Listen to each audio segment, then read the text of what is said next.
एक सिंपल सा NLP tool जो आप बताना चाहो कि आज ही उसे यूज करके हम अपने रिलेशनशिप को बेटर कर पाए। ओके।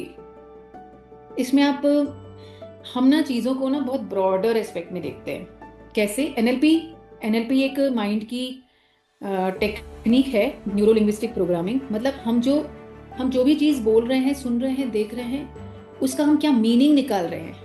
करेक्ट? यही है पूरा एनएलपी। यही है कि जो आप मीनिंग निकालोगे उसी के हिसाब से आप फील करोगे और उसी के हिसाब से आप अपना बिहेवियर रखोगे, और आपका बिहेवियर, आपका एक्शन वो रिजल्ट जनरेट करेगा, और आपकी लाइफ या रिलेशन बनेगा वैसा। Correct?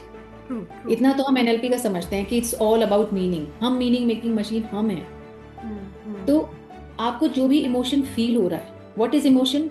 The meaning you give to the situation. एक सिचुएशन है और उस सिचुएशन को आपने एक मीनिंग दिया, तो आपको इमोशन हो गया। ओके। चलो हम सब मिलकर एक बार करते हैं। There is a situation and you have attach the meaning to it, and now you are starting feeling it. It becomes your emotion. Yes. ठीक है?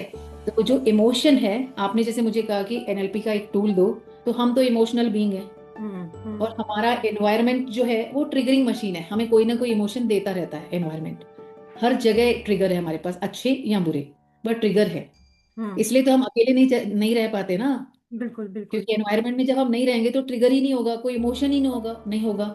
और हमें तो फील करने की एक आदत सी पड़ गई वी आर है ना? Human being. थोड़ा सा ये फिलोसफिकल लग रहा होगा, बट हाँ रियलिटी यही है कि हम फीलिंग के बिना नहीं रह हाँ। वो हमारे को पाते। बीइंग अ ह्यूमन बीइंग कुछ ना कुछ फील करने के लिए चाहिए ही चाहिए होता है। हाँ, मैंने लोगों को ये बोलते हुए सुना है कि जब हम खाली बैठे रहते हैं ना, तो अपने पास के पेन्स याद आने आने लगते हैं, वो दुख भरी यादें याद आने लगती हैं। तो मैं उनसे पूछती हूँ कि आप खाली ही बैठे थे तो आपने खुश भरी यादें क्यों नहीं बड़ी यादें याद की? क्यों नहीं कर रहे। तो तो आप जो एनएलपी टूल मेरे से पूछ रहे थे, एनएलपी टूल यही होगा कि आप अपने आप को सिचुएशन और इमोशन में से ना, आप अपने आप को थोड़ा सा डिटैच करके देखो। You observe the situation.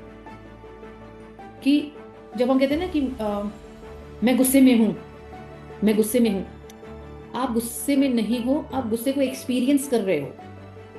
आप गुस्सा नहीं हो। आप गुस्सा हो क्या? फिर नहीं। थोड़ी देर बाद आप गुस्सा कहाँ चले जाता है? आप तो जैसे मैं कविता हूँ, मैं गुस्सा हूँ क्या? मैं तो कविता हूँ ना। कविता गुस्सा एक्सपीरियंस कर रही है। Got it? ये दो चीजें हैं। You are not your thoughts. यानी कि कोई भी यू आर चीज द को हम वन। एक्सपीरियंस करते हैं तो उसी से हम उसको रिएक्शन देते हैं।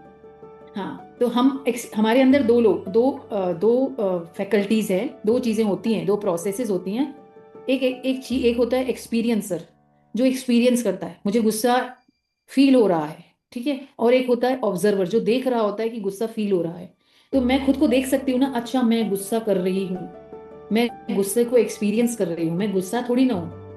हम बहुत आसानी से अपने मैं के साथ इतने खराब खराब से वर्ड यूज कर लेते हैं, जिसके कारण बहुत स्ट्रॉन्ग अटैचमेंट हो जाता है उन शब्दों से। जब हम कहते हैं ना कि मैं प्रोक्रेस्टिनेटर हूँ, मैं लेजी हूँ, तो क्या कोई भी इंसान हर जगह लेजी होता है? कहीं कहीं तो वो टाइम पे काम करता ही होगा ना, जिसमें उसका इंटरेस्ट होगा।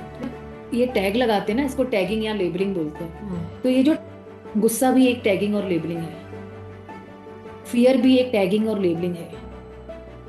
अपने आप को इस टैग और लेबल से हटाकर बस देखो कि I am experiencing this fear, this laziness, this anger. तो एक डिस्टेंस क्रिएट हो जाता है। Observe yourself, that's it. इतना करते ही आपको समझ में आ जाएगा, you are not the anger, you are not your thought, you are not your emotion, you are the one who can see yourself experiencing this. तो ये एक स्पिरिचुअल एंगल है, बट ये एनएलपी स्पिरिचुअलिटी में हमें ये बोला जाता है कि अपने आप को वो करते हुए देखो। करेक्ट? हमें वो ज्ञान लगता है उस समय, लेकिन एनएलपी यही चीज आपसे करवाता है, और आप वो कर भी लेते हो। आपने आपने भी एनएलपी करी है, आप अपने क्लाइंट्स को भी करवाते हैं। तो हम वो टीवी टेक्निक में करवाते हैं ना कि बिल्कुल। हाँ हाँ। See the memory of your self on a TV screen. तो क्या कर रहे हैं हम? उसे डिटैच कर रहे हैं ना उस पेनफुल एक्सपीरियंस से। तो अपने आप को उस पेनफुल एक्सपीरियंस से, चाहे वो हैप्पी एक्सपीरियंस भी हो, थोड़ा डिटैच करके देखो। हम हर जगह चिपक जाते हैं, तो उस चीज का लर्निंग हम नहीं ले पाते हैं। फॉर से एक लास्ट एग्जांपल से इसको और क्लियर करूंगी। This is a book. ठीक है? मुझे पढ़ना आता है, मैं पढ़ सकती हूँ। करेक्ट? लेकिन अगर मैं डिटैच नहीं होंगी इस किताब से, तो मैं कैसे पढ़ूंगी? I need a certain distance na to read, to learn from it. I already said कि I love the examples. तो एग्जाम्पल्स से आप कनेक्शन फील करते हो ना, डेली लाइफ के एग्जाम्पल, इसलिए बहुत जल्दी समझ में आता है हमें. यस, बिकॉज हम उसको, क्योंकि मैंने ये NLP की लाइफ इस तरह से अपने आप को समझाना, इस तरह से अपने आप को एक नया नजरिया देना, जिंदगी को देखने का, उस सिचुएशन को देखने का, हमने ये जिया है, इसलिए ये हम एग्जाम्पल दे सकते हैं. I hope you got the clarity of the NLP tool. Absolutely.